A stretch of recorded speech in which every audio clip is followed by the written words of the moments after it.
This is the status of Adivasi Livelihoods 2022 report, or SAL Reports for short.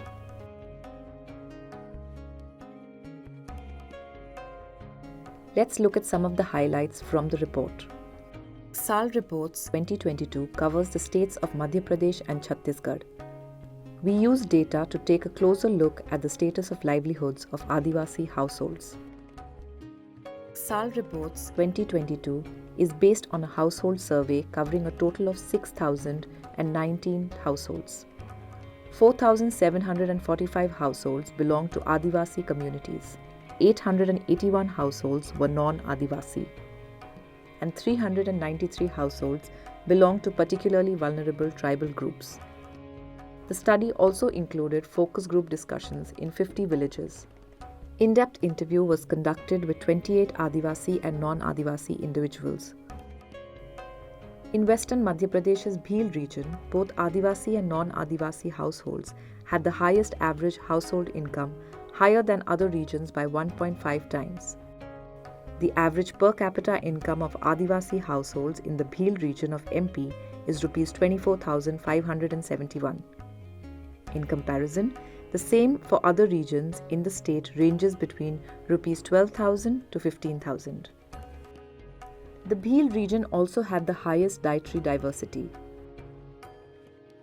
Head circumference is an important indicator of malnutrition in children under 5 years. Malnutrition among children below 5 years remains high in both states. The report highlights some factors that influence livelihood outcomes of households. A significant percentage of Adivasi households lack basic reading and writing skills. A considerable percentage of Adivasi households are either landless or own small landholdings. Declining forest resources have further impacted Adivasi livelihoods, as income from forest produces is relatively low in both states. The public distribution system plays a crucial role in reducing vulnerabilities faced by low-income households. For instance, an Adivasi household's annual consumption of food and essential items amounts to nearly Rs 18,000 at market price in Chhattisgarh.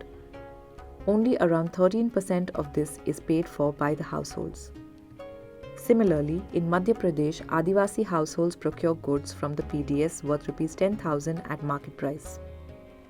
They spend 22% of the total amount themselves.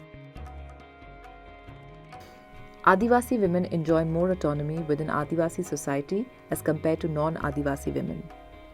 However, the workload related to both household chores and livelihood activities are mostly borne by the women.